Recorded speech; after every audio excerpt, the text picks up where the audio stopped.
Hola, ¿cómo están? Nos encontramos en esta oportunidad para la segunda cápsula, donde vamos a hablar un poco del sistema óseo y el sistema muscular.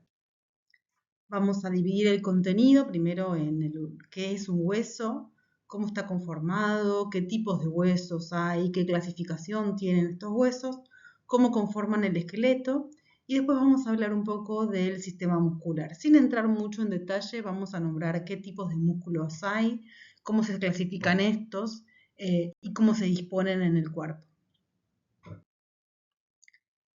Comenzando entonces por los huesos, podemos definirlos como órganos que son sólidos, pero que no son rígidos del todo, sino que tienen cierta posibilidad elástica en el cuerpo vivo, por supuesto, que justamente le permite hacer soportar mejor los impactos sobre él, porque si fuera algo absolutamente rígido, cualquier impacto sobre un hueso aumentaría los riesgos de fracturas, ¿sí? Con lo cual tienen este cierto poder de elasticidad. Y por supuesto forman parte de lo que se conoce como sistema osteoarticular. Están compuestos por tejido óseo, que es una forma especializada del tejido conectivo y representan la principal estructura de sostén que tiene el cuerpo humano. Tienen una composición un poco más compleja de lo que quizás solemos pensar de un hueso, que es como algo duro o inerte, sino que están formados, tienen una periferia, ¿sí? Una parte más compacta, más densa, que se encuentra en la parte de la periferia del hueso, y en el centro, como podemos observar acá en la imagen, esta parte de acá, que es más trabecular, es como una esponja, de hecho por eso se llama, es la parte esponjosa del hueso, que es mucho más liviana, es mucho más porosa, lo que les permite ser estructuras fuertes, como les decía recién, pero no frágiles, ¿no? Los huesos son capaces de resistir cargas sin llegar a quebrarse con facilidad. Entonces, esta combinación que tienen de rigidez y de flexibilidad al mismo tiempo es clave para que los huesos puedan llevar a cabo su función mecánica. Bueno, vamos a clasificar a los huesos en tres grandes grupos en principio, en los huesos largos, en los huesos planos y en los huesos cortos. Los huesos largos, como vemos en la imagen, en este caso el ejemplo es un fémur, que es un hueso del muslo que pertenece al miembro inferior. Lo que tienen de particular estos huesos es que lo que predomina en ellos es, por supuesto, su longitud, de ahí el nombre de huesos largos. Al predominar su largo respecto del ancho y del grosor, están diseñados principalmente para poder actuar como palancas, facilitando el movimiento. Otros ejemplos de un hueso largo son, por ejemplo, la tibia, el peroné, los huesos del miembro superior, como el húmero, el radio, el cúbito. ¿Bien? Y además, otra característica de los huesos largos, más allá de que predomina su longitud, es que presentan una estructura central y alargada, que es el cuerpo del hueso largo, que se llama diáfisis, dos extremos, uno que es proximal y otro distal, que se llaman epífisis, y entre cada epífisis y el cuerpo vamos a encontrar a esta altura lo que llamamos el cuello o metáfisis. Y es justamente en la metáfisis donde predomina al inicio el cartílago y a partir de la cual el hueso puede seguir creciendo. ¿Bien? Otra característica que además tienen los huesos largos es que en el centro de su cuerpo presentan un canal que aloja a la médula ósea, que es la encargada de producir los elementos de la sangre. Luego encontramos los huesos cortos. Acá tenemos, por ejemplo, el dibujo de un pie. Los huesos cortos son los huesos que forman el tarso. Por ejemplo, el calcáneo, el astrágalo, huesos que están presentes en la articulación del tobillo. El hueso calcáneo es el que llamamos talón, el cual pisamos en la parte más posterior del pie. Esos huesos cortos, como los huesos que tenemos acá en doble fila en la muñeca, que son los huesos del carpo, son huesos cortos porque sus tres dimensiones, o sea, su longitud, su grosor y su ancho son bastante parecidos, quizás son más gruesos que las otras dos dimensiones, pero son bastante parecidos entre sí. Por supuesto que no presentan ni diáfisis, ni epífisis, ni nada de lo que nombramos de los huesos largos, y justamente por ser bastante parejos en sus dimensiones, tienen la función de soportar la presión y el peso, justamente como lo hacen los huesos del tarso. Y finalmente, en este gran grupo tenemos a los huesos planos. Los huesos planos, de sus tres dimensiones, la que predomina es el ancho, son bastante delgados y predomina el ancho. Carecen, por supuesto, también del cuerpo y de los extremos llamados epífisis. Y justamente estos huesos se alojan, por ejemplo, en la pelvis o en el cráneo, porque la función que tienen es la de protección de órganos internos, ¿sí? Por ejemplo, lo que estamos viendo acá, o la escápula, que también, o el omóplato, como se conoce en general, que también protege a órganos en el tórax. Hay algunos huesos que son mixtos, que cumplen la función y tienen características similares de cada uno de ellos, por ejemplo, las vértebras, ¿sí? Son huesos que cumplen un poco las características de cada una de esta clasificación. Esto lo vamos a dejar entonces para más adelante cuando veamos columna vertebral. Y hay algunas pequeñas aclaraciones sobre otro tipo de clasificación de los huesos, por ejemplo, estos grupos que tenemos acá. Hay un grupo que vamos a hablarlo como huesos irregulares, donde no hay una forma geométrica que esté bien definida, presentan varias proyecciones y varias cavidades que lo hacen más complejo para su descripción, y además cumplen funciones variadas, como puede ser protección, pero también soporte, y también funcionan como la palanca para ciertos movimientos. Un ejemplo de un hueso irregular es, por ejemplo, el hueso efenoides, que es un hueso impar que encontramos en el cráneo, y lo vamos a ver en detalle más adelante.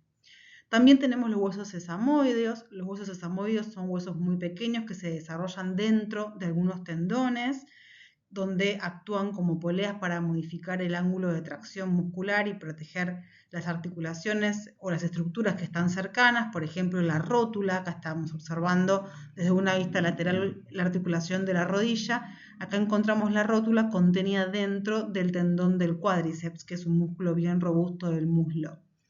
Se llaman sesamoideos porque tienen forma de sésamo. Bueno, este es el más grande, lejos está de ser parecido a un sésamo la rótula, pero su nombre proviene de esa semilla.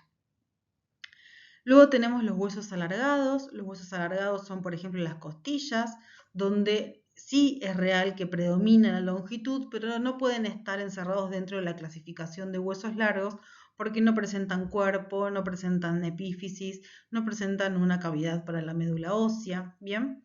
Entonces, solamente por su forma, son huesos alargados. Si fuera un hueso compacto, podríamos decir que tiene también una función de un hueso plano porque está protegiendo a los órganos internos del tórax y forma parte de la pared del tórax justamente, como acá vemos en esta imagen, las costillas. Bien, después tenemos, que no vemos acá, solo para nombrarlo, algunos huesos que dentro de estas clasificaciones grandes, por ejemplo de huesos planos, también son huesos neumáticos, porque son huesos que, sobre todo huesos del cráneo, como por ejemplo el efenoides, el etmoides, el frontal, el maxilar, son huesos que presentan cavidades al interior, ¿no? Presentan cavidades llenas de aire que se llaman senos, que aligeran el peso del cráneo y contribuyen a la resonancia de la voz, entre otras cosas. Esto después los vamos a volver a ver cuando lleguemos a cráneo. Entonces, el conjunto de huesos que está presente en nuestro cuerpo forma lo que conocemos como esqueleto. Y si bien en un esqueleto adulto hay 206 huesos, contando los 6 huesecillos del oído, 3 de cada lado, cuando estamos en la vida intrauterina, nos estamos creando, y cuando nacemos, no tenemos esos huesos, tenemos muchos más. Tenemos alrededor de 300 piezas óseas, muchas de las cuales luego se van a fusionar para poder llegar justamente a esta cantidad de piezas que tenemos después en la adultez. Y esto es, por ejemplo, lo que sucede en el sacro, donde las 5 vértebras que forman el sacro están separadas, o lo que pasa en el hueso coxal, donde los 3 huesos que lo forman, isquion, ilion y pubis, están separados y luego se fusionan. Y así el resto de varios huesos donde podemos ver que están separados en el momento del crecimiento, ¿sí? Cuando vemos el esqueleto, como lo vemos en este dibujo, podemos hablar de un esqueleto axial y un esqueleto apendicular. El esqueleto axial, axial viene de axis, que significa eje, entonces es el que está formado por los huesos del cráneo, los huesos del cuello, el ilioides, que es el único hueso que encontramos en el cuello, toda la columna vertebral, el esternón, las costillas, y que todo este, lo que llamamos como tronco, ¿no? Este esqueleto, que es el esqueleto axial, cumple funciones principalmente de sostén y de protección de los órganos vitales. Y luego tenemos el esqueleto apendicular, justamente como un apéndice, como algo que se le agrega, que incluye a los huesos de los miembros superiores y de los miembros inferiores, así como de la cintura escapular y la cintura pélvica, y está relacionado obviamente con el movimiento y la locomoción. El hueso no solamente, o la unión de dos huesos que forman una articulación, no solamente permiten o tienen como función el movimiento, sino que además los huesos le brindan sostén al cuerpo, protegen órganos vitales como vimos anteriormente, permite el movimiento, pero para eso también necesitan la combinación con los músculos que vamos a ver a continuación, pero además de todo esto participan en el metabolismo de algunas sustancias, como por ejemplo el calcio y el fósforo, y además, como vimos en el caso de los huesos largos, en su interior albergan a la médula ósea, que es la que forma los elementos de la sangre. Como les dije anteriormente, durante la vía intrauterina tenemos alrededor de 300 huesos presentes y si los pudiéramos ver en ese momento son bastante lisos, ¿sí? Son como los huesos que van a ser largos, son como un tubo, no tienen demasiada prominencias, no tienen deformaciones. Lo que sucede es que su forma y las características finales que van a tener los huesos durante la adultez no están determinadas solamente genéticamente, sino que los huesos se van moldeando en su crecimiento en respuesta a las fuerzas que ejercen los músculos que se insertan en ellos a través del movimiento y de la tracción. Cuando los músculos se van volviendo cada vez más robustos porque los estamos empezando a utilizar, por ejemplo, para sostener la cabeza, para poder erguirnos, para poder caminar, luego correr, etcétera, etcétera, esos músculos que vamos ejercitando tiran de donde están insertados en el hueso y los van deformando. Así entonces se producen lo que conocemos como accidentes óseos, que son irregularidades en la superficie de los huesos que van a servir como puntos de inserción muscular, pero también como pasaje de vasos, de nervios o simplemente superficies que son lisas para poder articularse con otros huesos. Entonces, dentro de estos podemos encontrar, por ejemplo, prominencias, o sea, cosas que sobresalen del hueso, como por ejemplo una apófisis, un tubérculo, una espina, una cresta, que suelen alojar inserciones musculares o también inserción de ligamentos. Podemos encontrar depresiones, como por ejemplo surcos, fosas, escotaduras, que en general a través de ellas pasan estructuras o se alojan órganos. Y vamos a encontrar también orificios, como por ejemplo conductos o agujeros que permiten el paso sobre todo de vasos sanguíneos, pero también de nervios. Y superficies articulares que están en general en los extremos de los huesos, son lisas, a diferencia de las que presentan inserción muscular, que son bastante más rugosas, que justamente van a permitir, cubiertas por cartílago hialino, permitir la articulación con otro hueso. Entonces, dijimos que este sistema osteoarticular, si bien tenemos huesos, tenemos articulaciones que la vamos a ver en la próxima cápsula, el movimiento de esas articulaciones es llevado a cabo por la acción contráctil que tienen los músculos. Bien, los músculos son tejidos especializados cuya principal característica es esta capacidad que tienen para contraerse, y gracias a ellos el cuerpo puede moverse, puede mantener la postura, puede estabilizar diferentes estructuras, pero además genera calor y se puede adaptar al entorno. Bien, vamos a clasificarlos a los músculos en tres grandes grupos: el músculo esquelético, el músculo cardíaco y el músculo visceral. El músculo esquelético, como vemos acá, son músculos estriados que se mueven de manera voluntaria, bajo el control parcial del sistema nervioso, que está compuesto por fibras que son largas, multinucleadas, rodeadas por una membrana y que la mayoría lo que va a hacer es insertarse en los huesos a través de tendones, mediante tendones, que es como la parte final de estos músculos, y la contracción de estos huesos, de estos músculos esqueléticos permite el movimiento de la articulación. Y por supuesto, como cualquier otro músculo, también participa en la generación del calor corporal y en este caso de mantener la postura. Después tenemos el músculo cardíaco, que es un músculo, también es estriado. Fíjense que las fibras musculares de actina y miosina son bastante parecidas entre uno y el otro, forman estrías, de ahí su clasificación histológica en músculo estriado. Pero a diferencia del músculo esquelético, el músculo cardíaco tiene la característica de tener células que se contraen de manera espontánea y de manera rítmica, que está regulada por un propio sistema de conducción que tiene el corazón a través del sistema nervioso vegetativo, ¿sí? Es obviamente el que está presente en el corazón, que permite que el corazón tenga un latido, ¿sí? que pueda latir. Y finalmente tenemos el músculo liso. El músculo liso, a diferencia del estriado, justamente las fibras ya son diferentes, de diferente característica. Tienen una forma como de uso con un núcleo central y no tiene ninguna estría, no presenta estas estrías de manera transversal. Está presente en las paredes de los órganos internos, de los vasos y en la piel, como por ejemplo los músculos erectores de los pelitos del vello, y la contracción es controlada por un sistema nervioso también vegetativo, que es parte del sistema nervioso autónomo que vamos a ver más adelante. Bien.